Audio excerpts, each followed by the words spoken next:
7-8 महीने से आपके सेशन सुन रहा हूँ, ब्लॉग भी पढ़ रहा हूँ, और मेरे अंदर तो ज़बरदस्त एस्केपिस्ट टेंडेंसीज डेवलप हो गई कि जो मेरी पढ़ाई है उसको छोड़ के मैं इसमें अपना दिमाग लगा रहा हूँ, और जो मुझे प्रॉब्लम आती है फेस करता हूँ तो उसको छोड़ के मैं अपना दिमाग इधर डायवर्ट कर रहा हूँ। तुम्हारा जो दिमाग तुम्हारी पढ़ाई में लगना था, तुम्हारा जो दिमाग तुम्हारी समस्याओं के सामने खड़ा होता है और समस्याओं को प्रक्षेपित करता है, वही दिमाग तुम इसमें लगा नहीं सकते।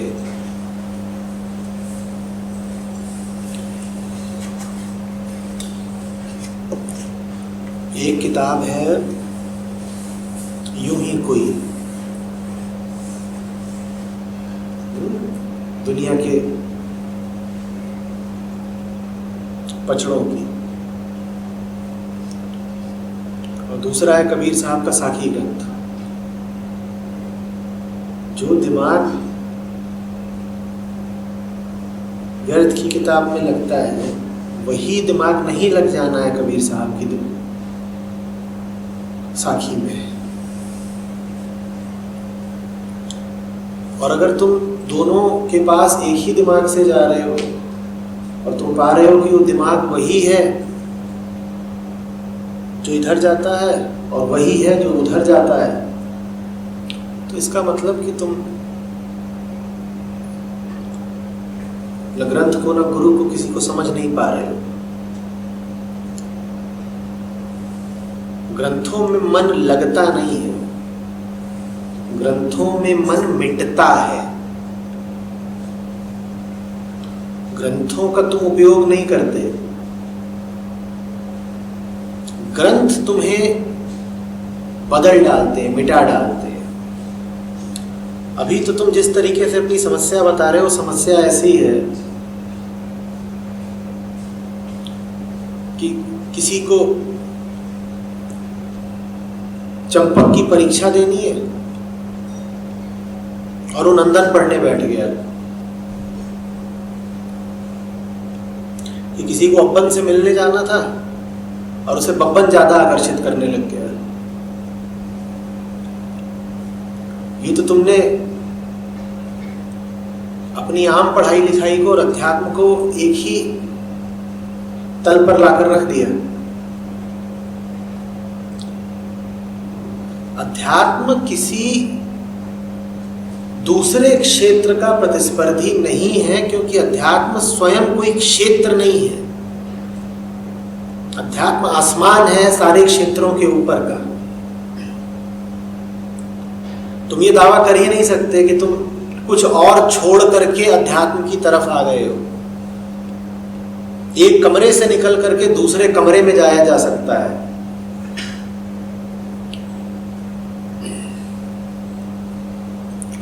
आसमान तक जाने के लिए किसी कमरे से निकलने की जरूरत नहीं होती है, आसमान तो सब जगह मौजूद है।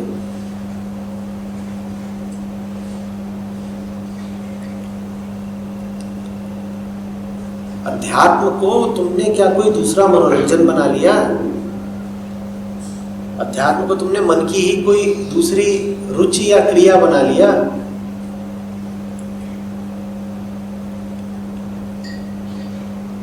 अध्यात्म तो इसलिए है ताकि तुम जान सको कि क्या करना उचित है। अध्यात्म अपने आप में थोड़े ही कोई कर्म है।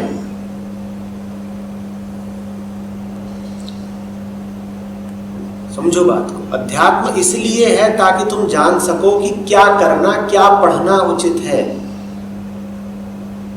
अध्यात्म स्वयं में थोड़ी ही कोई पढ़ाई है, वो कोई क्षेत्र थोड़ी है कि अध्यात्म में तुमने डिग्री डिप्लोमा कर लिया। अध्यात्म तो इसलिए ताकि तुम्हें पता चल सके कि कौन सी डिग्री ठीक है, कि डिप्लोमा करना भी चाहिए या नहीं।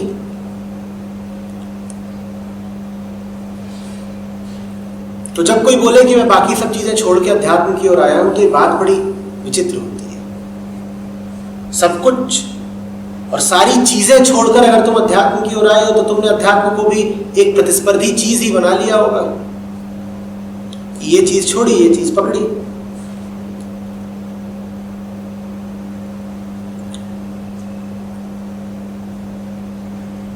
रोशनी में जब साफ दिखाई देता है तो तुम एक वस्तु को छोड़कर दूसरी वस्तु को पकड़ सकते हो, ठीक? रोशनी को तो नहीं पकड़ते ना, या रोशनी पकड़ लेते हो? अध्यात्म रोशनी है, उसमें तुम दुनिया की एक चीज को छोड़ करके दूसरी चीज को पकड़ सकते हो, क्योंकि जब रोशनी होती है तो साफ दिखाई देता है कि क्या पकड़ने लायक है और क्या छोड़ने लायक है। अध्यात्म रोशनी है, अध्यात्म के बिना अंधेरा है, और अंधेरे में तुम्हें नहीं पता चलेगा कि क्या पकड़े क्या छोड़े। पकड़ने छोड़ने की सारी चीजें हैं, संसार की वस्तुएं हैं। रोशनी न चीज है, ना वस्तु है, ना संसार की है। अध्यात्म रोशनी है। कोई बोले मैंने ये चीज छोड़ के रोशनी को पकड़ लिया, तो बेहुदी बात कर रहा है, इसका मतलब उसे रोशनी मिली ही नहीं है। क्या तुम ये कह सकते हो कि पहले मैंने ये पात्र पकड़ रखा था, ये रुमाल पकड़ रखा था, ये फोन पकड़ रखा था, और अब इन चीजों को छोड़ के मैंने रोशनी को पकड़ लिया है? रोशनी नहीं पकड़ी जाती, रोशनी में सही चीज पकड़ी जाती है। तो जो आध्यात्मिक होगा वो जीवन में सही चीजों को पकड़ेगा, और अध्यात्म अपने आप में कोई चीज नहीं है। अध्यात्म को मत पकड़ लेना। कोई पूछे क्या देख रहे हो, बोलो मैं रोशनी देख रहा हूं। नहीं, रोशनी नहीं देख सकते तुम, ना रोशनी देखी जा सकती है ना पकड़ी जा सकती है। रोशनी में दुनिया की तमाम चीजें देखी जा सकती हैं, पकड़ी जा सकती हैं और छोड़ी जा सकती हैं। अध्यात्म कोई मनोरंजन थोड़े ही है कि दूसरी किताबों में जी नहीं लगा तो चलो पुराण पढ़ डालते हैं।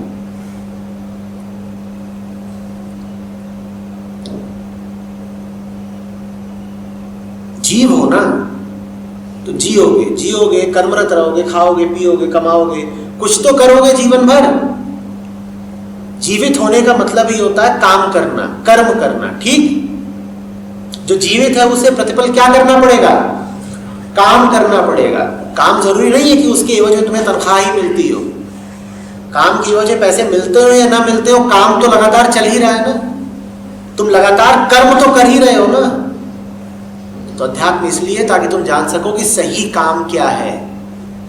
अध्यात्म अपने आप में कोई काम नहीं होता। कोई कहे मैं दुनिया के सारे काम छोड़ के अध्यात्म करता हूं, क्या करते हो? अध्यात्म करता हूं।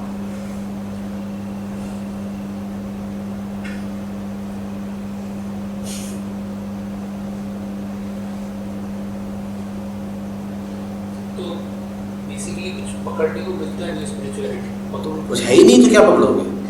रोशनी पकड़ के दिखाओ, चलो खड़े हो जाओ, दौड़ लगाओ, रोशनी ले आओ, बांध के, समेट के, जेब में रख के, मुट्ठी में भींच के, जैसे लानी हो जाओ, थोड़ी रोशनी ले आओ। सर अगर बात नहीं करेंगे तो हम अपनी प्रॉब्लम से फिर डील कैसे करेंगे? करो ना बात, इनडायरेक्टली तो रिलेटेड है। करो, सारी बातें करो, पर बात करना धंधा थोड़ी हो सकता है। जीवन जितने कर्म मांगता है तुमसे, उन कर्मों का विकल्प थोड़ी हो सकता है कि बैठ के आध्यात्मिक बातचीत चल रही है। दुनिया में आग लगी हुई है, यहां क्या चल रहा है? बातचीत हो रही है, सत्संग चल रहा है। अभी यहां चारों तरफ आग लग जाए तो मैं तुम्हें बैठा के ज्ञान दूंगा या कहूंगा सब उठो, चलो आग बुझाओ?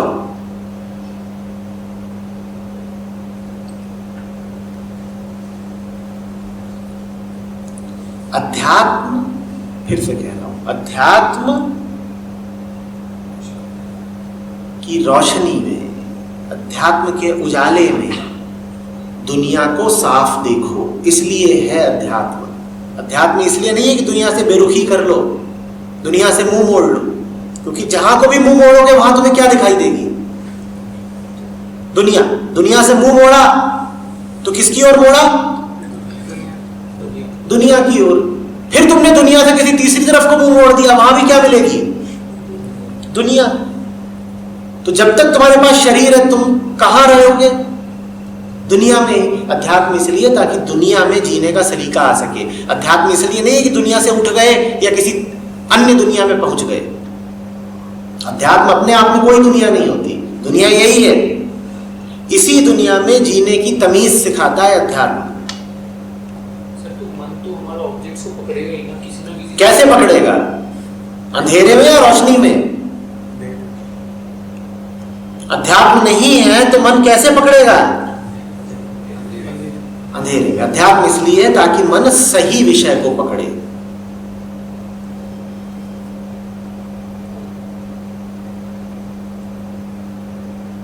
जब रोशनी आ रही फिर तो सवाल ही नहीं बचेगा हमारा, पड़ेगी। तो तुम्हें सवाल का क्या करना है?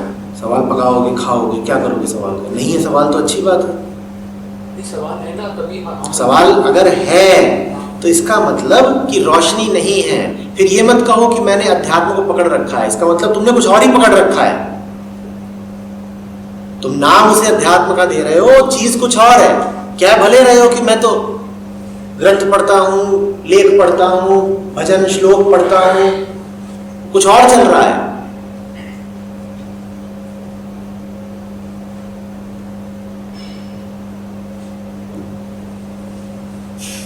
तो रोशनी फिर मिलेगी कैसे? रोशनी ऐसे तो नहीं मिलेगी कि इसको पकड़ के कहो तू मेरी रोशनी है। वस्तु रोशनी नहीं होती। हाँ, वस्तु रोशनी में रोशन हो सकती है। चीजों को पकड़ के अध्यात्म का नाम दोगे तो अपने आप को धोखा दे रहे हो ना। पहले तो देखो खासतौर से कि रोशनी की जगह, रोशनी माने स्पष्टता, रोशनी माने साफ साफ जानना, कि रोशनी की जगह किसको वरीयता दे रहे हो। जब जाते हो जानने समझने तो वाकई तुम्हारा लक्ष्य स्पष्टता है या भीतर ही भीतर कोई और लक्ष्य बना रखा है।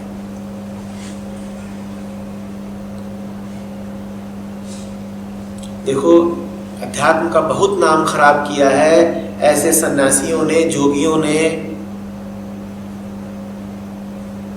जिनसे दुनिया झेली नहीं गई तो अध्यात्म के नाम पर भग लिए। और इसकी वजह से सच्चे साधक को भी बुरा नाम झेलना पड़ा है, क्योंकि हजारों लाखों करोड़ों लोग ऐसे हुए हैं, अभी भी हैं, जो जीवन से भागते हैं और अपने इस भगोड़ेपन को त्याग का या समर्पण का और अध्यात्म का नाम दे देते हैं। कुछ पसंद नहीं आ रहा तो उससे बच करके अध्यात्म में नहीं जाया जाता। जब कुछ पसंद ना आ रहा हो तो अध्यात्म इसलिए होता है कि तुम देखो कि तुम उसके साथ आसक्त क्यों हो। क्योंकि पसंद तो तुम्हें तभी नहीं आ रहा ना जब वो तुम्हारे जीवन क्षेत्र में है। जो चीज तुम्हारे जीवन क्षेत्र में है ही नहीं, उससे तो पसंद नापसंद का सवाल ही नहीं पैदा होता। तुम्हें कुछ पसंद नहीं आ रहा इसका मतलब वो तुम्हारे आसपास है, तभी तो उसे नापसंद कर रहे हो।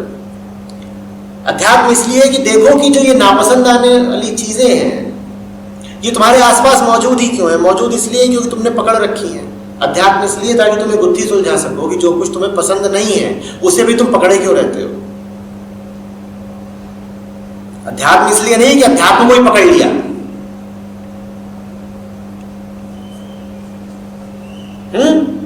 कमरे में बल्ब चला और बंटू भाई को बल्ब इतना पसंद आया कि बल्ब में जाके नाक दे दी, या बल्ब को गए मुट्ठी में पकड़ लिया। अब क्या होगा? मुट्ठी भी जलेगी और बल्ब भी फ्यूज हो जाएगा। तो मुझे करने के अलावा, डूइंग के अलावा मेरे माइंड को कुछ समझ आता ही नहीं ना। हाँ तो करो ना, करो वही जहां करना है। अध्यात्म को कर्म मत बना लो। जब करने की जगह है वहां करो। जहां कुछ हो सकता है वहां कुछ करो। जो भी तुम्हारा कर्म होगा वो हमेशा वस्तुओं के साथ होगा, चीजों के साथ, टेंजिबल्स के साथ। वहां करो, वहां तो करना ही चाहिए। आकाश के साथ क्या कर लोगे? वहां तो कुछ हो ही नहीं सकता। रोशनी के साथ क्या कर लोगे? तो सिर्फ रोशन होंगे कैसे हम? रोशन तब होगे जब रोशन होने की ही इच्छा हो। ये जो बल्ब है बिजली का, ये प्रकाश भी दे सकता है और तुम इससे गिट्टक भी खेल सकते हो। वहां दूर जाके लगा दिया, देखते हैं कौन इसको उड़ाएगा, ट्रंक। तो धर्म ग्रंथ बिजली का बल्ब है, इस्तेमाल तुम उसका कैसे भी कर सकते हो। चाहो तो उससे रोशनी ले लो, और मनोरंजन का इरादा हो तो। रोशनी की इच्छा भी तो पूरी नहीं होगी ना सर। नहीं, इच्छा डूइंग नहीं होगी। रोशनी की इच्छा मुमुच्छा होती है, डूइंग नहीं होती। वो समस्त डूइंग तो सर वो का खत्म होना होती है। सोच भी तो मन ही रहा है ना। मन ये सोच नहीं रहा, मन ये चाह रहा है। ये उच्चतम और आखिरी चाह है कि चाहना ही मिट जाए। सर तो चाहेगा क्यों आदमी अगर चाह को मिटा। मत चाहो, तुम्हें कोई वजह थोड़ी नहीं चाहिए। रोशन कैसे होगा अगर नहीं चाहे? मत हो। जिन्हें चाहना होता है पूछ के थोड़ी चाहते हैं कि मैं क्यों चाहूं। तुम्हें कारण पूछना है तो तुम मत चाहो। वो चाह तो जिनमें उठती है, बस उठती है, बेवजह उठती है। जिन्हें रोशन होना है, जिन्हें प्रकाश चाहिए, जिन्हें स्पष्टता चाहिए, वो ये सवाल पूछने आते हैं क्या कि मैं मुक्त क्यों हूं, बोध क्यों होना चाहिए। ये मूर्खतापूर्ण सवाल है। जिनको ये सवाल उठ रहे हो उनको बोध चाहिए ही नहीं, अभी उनका वक्त नहीं आया। ये तो दिल से आग उठती है, आजादी चाहिए, प्रकाश चाहिए।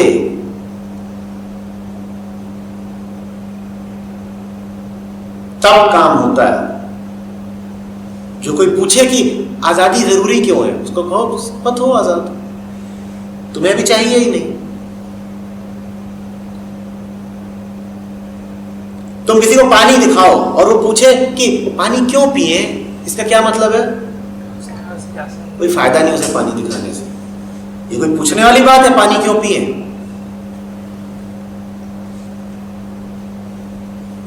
जब प्यास लगेगी तो खुद ही समझ जाओगे क्यों पिए।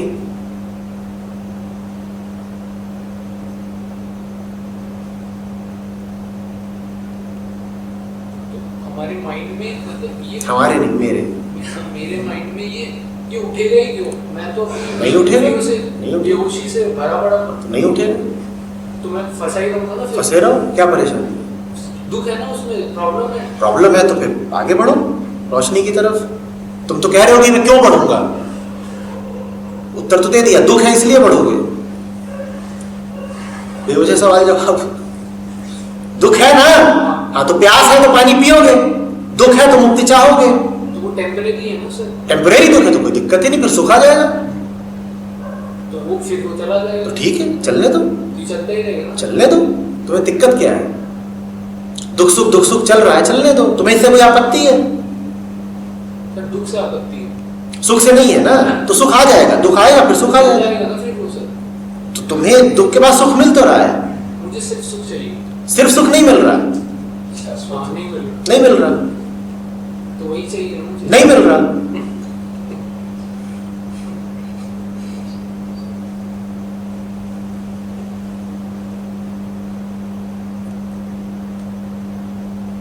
नियम है, सुख मिलेगा दुख के साथ, सिर्फ सुख नहीं मिल रहा।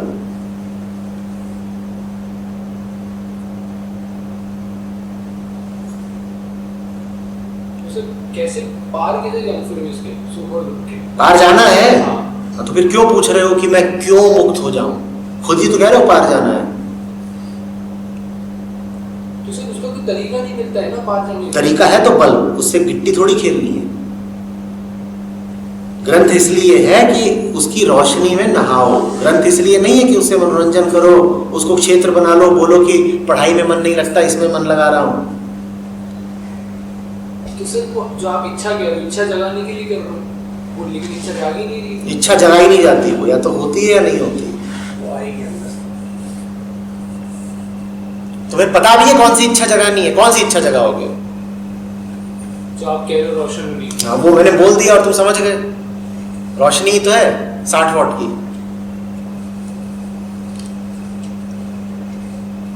जिसको तुम जानते ही नहीं उसके प्रति इच्छा कैसे जगा लोगे भाई? वो इच्छा या तो जगती है या नहीं जगती।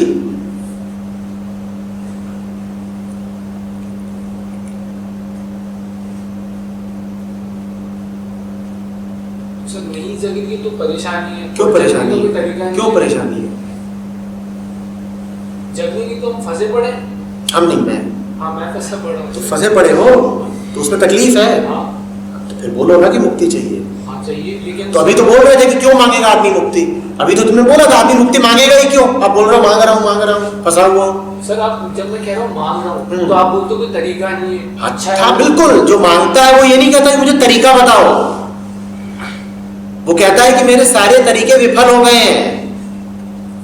तुम्हारे पास अभी तरीका हो तो आजमा लो। सर वो काम ही नहीं कर रहा ना। हाँ तो नहीं कर रहा, मान जाओ ना कि नहीं कर रहा, मान जाओ इस कोई तरीका काम नहीं कर रहा। सर ये मन नहीं मान सकता है तो मत मान लो। सर मुक्ति नहीं मिलेगी सर। तो क्या हो गया, मुक्ति कौन सी कीमती चीज है?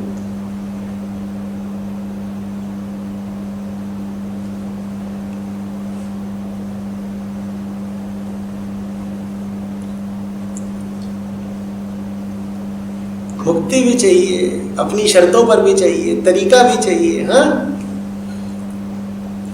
स्वर्ग भी चाहिए, मरना भी नहीं है। तो सर मेरे माइंड को कुछ पता होगा तभी तो वो उस तरफ जाएगा ना। माइंड को जो पता है वही बंधन है, उसमें मुक्ति कहां से मिल जाएगी?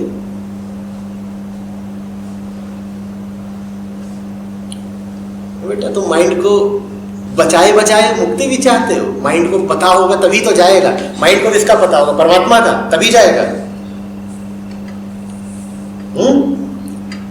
तुम्हें जीपीएस में एड्रेस सेट करके दे परमात्मा का, तभी जाओगे। कौन सा ग्रंथ पढ़ा है तुमने जिसमें इतना भी नहीं पढ़ा कि सत्य अचिंत्य होता है? मैं तो हर सत्र में 5 बार दोहराता हूं, बता रहे हो 8 महीने से मेरे ही वीडियो देख रहे हो।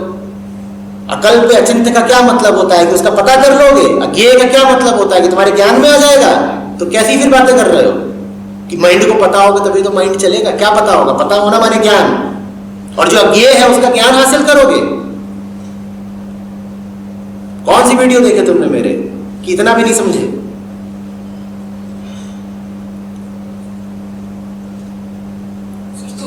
कंफ्यूज हो रहा हूँ, मतलब कुछ भी हुए रहो कंफ्यूज। दुनिया ने ठेका लिया कंफ्यूजन हटाने का तुम्हारा, हुए रहो।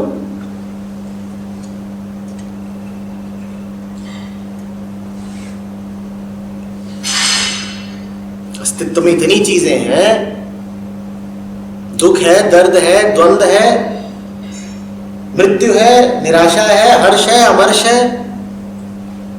तुम्हारे भीतर शंका है तो ठीक है, वो भी अस्तित्व का हिस्सा है। क्या हो गया? पढ़े रहो। जिन्होंने देह रूप लिया है उनको शंका संशय भी झेलने ही होते हैं, झेलो। तो सर फिर मैं अपने माइंड को मारूं कैसे? क्यों मारना है? तभी तो एक्सेप्ट, उसको पता नहीं है कुछ। अच्छा, तभी तो क्यों मारना है? क्यों मारना है बताओ तो। तभी तो जान पाएगा नहीं। ठीक है, मार दिया। हाँ हाँ, किसने मारा? माइंड ने। तो बचा कौन? माइंड। तो क्यों इधर उधर की बातें कर रहे हो? माइंड को मारूंगा, ये करूंगा, वो सर करूंगा। आपने बोला माइंड बंधन है। हाँ, बंधन है तो मैंने ये थोड़ी बोला तुम मार दोगे। तो कौन मारेगा? कल्पना क्यों करी अभी तुमने इतनी? तो सर मारेगा कौन? मैं तो माइंड ही को जानता हो हूँ। सकता है कि तुम ना मारो, इतना तो पक्का है ना। कौन मारेगा ये क्यों पूछ रहे हो? कौन मारेगा मैं बता दूं, फलाना, उसको भी तुम मन से ही पकड़ोगे। मैंने सिर्फ इतना बोला मन बंधन है, तो तुमने कहा मैं मारूंगा मन को। तुम बड़े तुर्रुम खाओ, मैं मारूंगा मन को।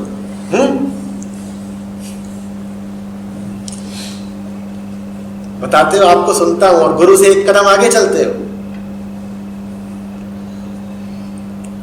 मैंने सुना है गुरु के आगे और गधे के पीछे नहीं चलना चाहिए, अंजाम एक होता है। मैं इतना ही बोलूं कि मन बंधन है, तो मियां बता रहे मैं मारूंगा मन को। आगे आगे चलो मेरे। जय गुरुदेव। सर तो फिर ऐसा कैसे होगा कि मन को कोई और मार दे? और मन अरे ऐसा कैसे होगा? कैसे होगा? सर, कैसे? मुझे तो चलो सब लोग अपना अपना मन लगा के सोचो कि ऐसा कैसे होगा। क्योंकि सर मुझे तो मन के अलावा कुछ पता ही नहीं। मेरी तुम्हें अगर मन के अलावा कुछ पता ही नहीं है हाँ। तो मन तो अपने से बाहर निकलने के लिए आतुर भी नहीं है। तुम क्यों आतुर हो? सर वही तो बंधन है ना, मन ही तुम तो कह रहे हो कि तुम्हें कुछ पता ही नहीं है मन के बाहर का, तो आतुरता क्या है तुम्हें फिर इतनी? मन तो अपनी सीमा में रहता है और सीमा से बाहर जाने में तो वैसे ही घबराता है। तुम क्यों सीमा से बाहर जाने की बातें कर रहे हो? अगर तुम मन ही हो तो सीमाएं छोड़ने की बात क्यों कर रहे हो?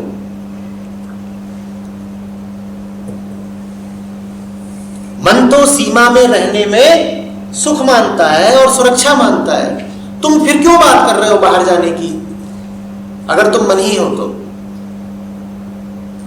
सर वो दुख है, परेशानी, प्रॉब्लम, दर्द, तो ठीक है, यही सब है सीमा के भीतर है, तुम्हें इसी में रहना है तो रहो।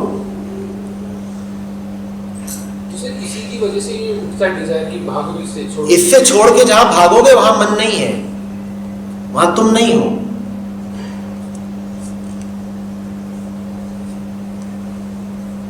वहां इतने सवाल जवाब नहीं है।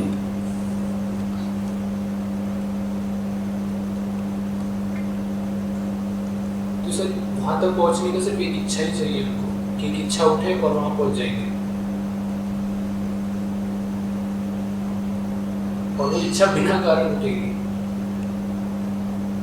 जब जीवन अकारण कर लोगे तो उस इच्छा के लिए जमीन तैयार हो जाएगी। जब तक जीवन में हर काम कारणवश ही करते हो, तब तक इच्छा भी स्वार्थवश ही रहेगी। आखिरी इच्छा तब तक नहीं उठती जब तक पूर्ववर्ती बहुत सारी इच्छाएं खत्म ना हो गई हो। जब तक तुम्हें सरसों और समोसा ही पसंद है, तब तक तुम्हें आखिरी इच्छा नहीं उठेगी। तुम्हारा दिन सरसों की इच्छा करने में और समोसे की इच्छा करने में ही बीत जाएगा। और दिन तो छोटा सा होता है, 10 तरह की इच्छाओं में बिताना उसे बहुत आसान है। तो सर वो जो जमीन आप कह रहे हो कि जमीन तैयार करनी है, तो वो तो मन ही कर, वो भी मन नहीं करेगा तैयार। कर सकता है। तो सर वो कैसे करेगा सर? बता तो दिया, जीवन अकारण जियो। तो मन कहाँ अकारण जी? मत जियो। द्वैत में जिएगा, मत जियो, मत जियो। तो फिर रोशनी कैसे ना मिले, अकारण जीने को नहीं तैयार है तो नहीं मिलेगी रोशनी, ना मिले। वो तो sir nature of the mind है। ठीक है, तो नेचर ऑफ द माइंड है। ये नेचर ऑफ द माइंड शब्द मुझसे सुना? नेचर ऑफ द माइंड कहलाता है आत्मा।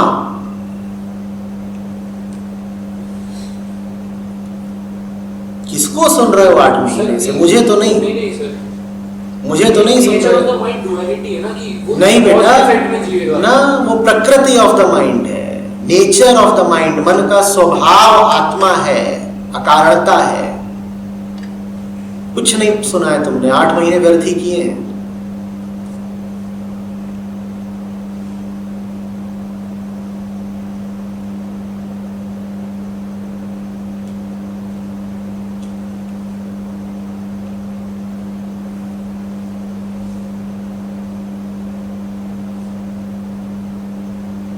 स्वभाव और प्रकृति में अंतर होता है।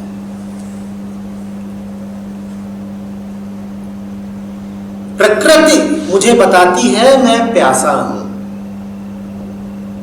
और स्वभाव मेरा है सतत परिपूर्ण रहने का, और दोनों में एक साथ हूं।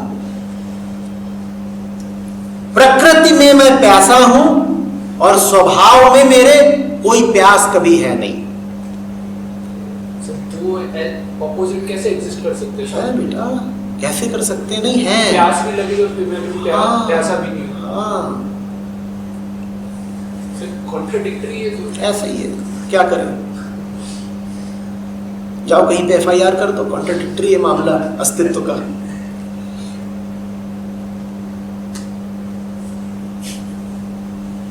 पानी में मीन प्यासी, क्या करें?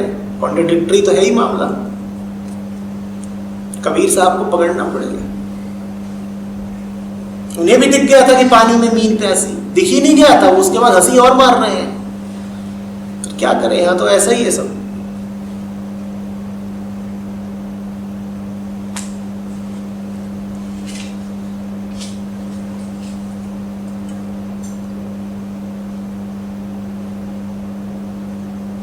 इस चीज के साथ मैं बैलेंस ही बना पाऊँ कि अकारण। बैलेंस नहीं बनाना होता, सारे बैलेंस मन के भीतर होते हैं। जहां तुम्हें जाना है वहां बैलेंस नहीं चलता।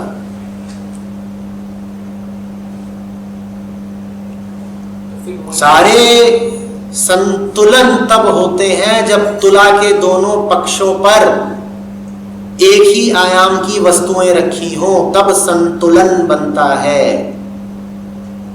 मन और आत्मा के मध्य कोई संतुलन नहीं होता, विगलन होता है।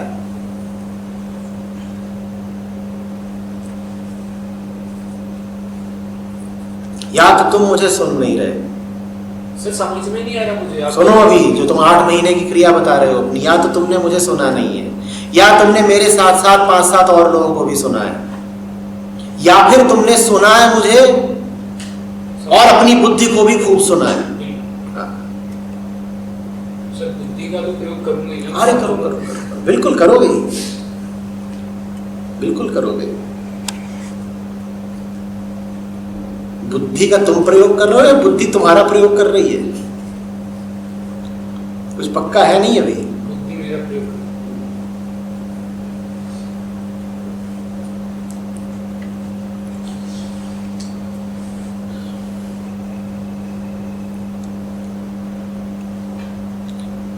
बेटा सुलझोगे तब जब सबसे पहले सुलझने की नीयत हो। सारा खेल नीयत का है, उसी नीयत को मैं परम इच्छा कह रहा हूं। अभी नीयत में ही दोष है।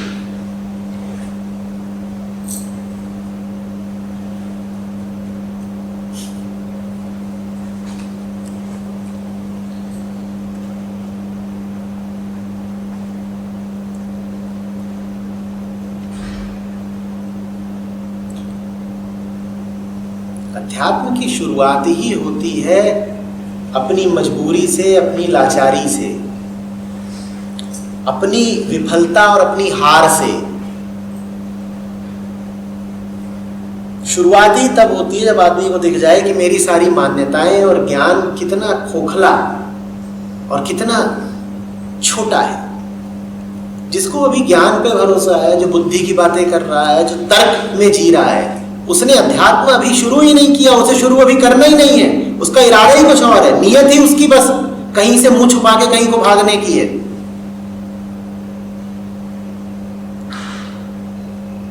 अध्यात्म इसलिए थोड़े ही है कि एक काम पसंद नहीं आ रहा था तो अध्यात्म की ओर आ गए कि यहां पे पिछले काम से मुक्ति मिली।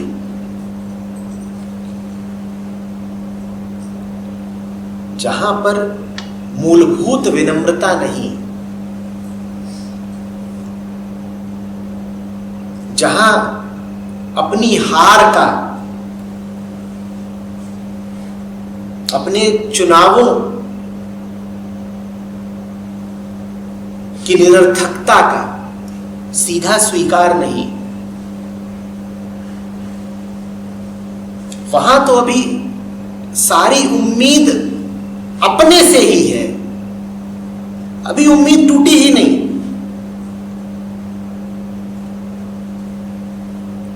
अभी तो लड़के में जान बहुत बाकी है। अभी हौसला पस्त नहीं हुआ है। जिनका हौसला नहीं पस्त हुआ, अध्यात्म उनके लिए नहीं है। जिनका हौसला नहीं पस्त हुआ, उनको तो कहा जाता है तुम जाओ अभी दुनिया में सर फोड़ो और जितने तुम्हारे तर्क और जितनी बुद्धि सब आजमा लो कि कितने काम के हैं। और जब दिख जाए कि एकदम ही मूर्खतापूर्ण तर्क है तुम्हारे, तब लौट आना। सर तो जब तक अहंकार नहीं हारेगा तब तक हम अकारण नहीं जी सकते। बिल्कुल नहीं। और अहंकार का तो अर्थ ही है कारण। तुम कैसी बात कर रहे हो कि अहंकार नहीं हारेगा? अहंकार नहीं हारा, हमारे कारण जिंदा है। जो भी कुछ करोगे कारणवश करोगे। जाओ अभी जितनी बातें कह रहे हो उनको पहले आजमा लो। उन पर अभी तुम्हारा भरोसा बहुत है। आजमा लो, क्या पता ठीक ही निकल जाए, क्या पता तुम ही पहले निकल आओ। जाओ आजमाओ और जब साफ दिख जाए कि बुद्धू बनाया लड्डू खिलाया, तो फिर किसी धर्म ग्रंथ को हाथ लगाना। तो ये तो ईगो कभी एक्सेप्ट ही नहीं कर सकती। ये तो देखा ना, पता है ना तुमको, नहीं एक्सेप्ट कर सकती। जिसको इतना कुछ पता है उसे और क्या पता होना है? जो इतना जानकार हो उसे कौन सा ज्ञान चाहिए?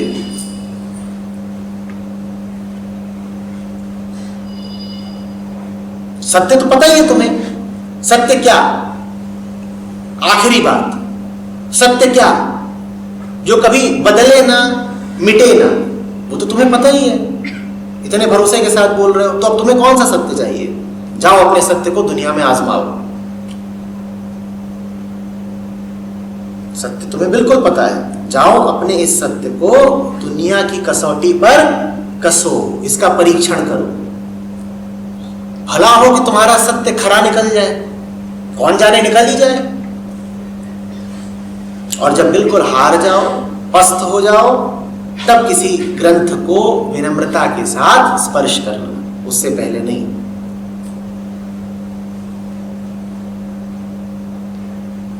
तो कितना टाइम वेस्ट हो जाएगा? वेस्ट क्यों हो जाएगा? क्या पता तुम जीत ही जाओ बाहर। वेस्ट तो तुम पहले से मान रहे हो कि बाहर हारोगे। अगर हारोगे ही तो इतना हौसला क्यों है?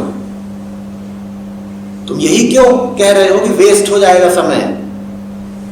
बाहर गए तुम अपने सत्य का परीक्षण करने, ये भी तो हो सकता है ना कि जीत ही जाओ। जाओ कोशिश करो, क्या पता जीत ही जाओ।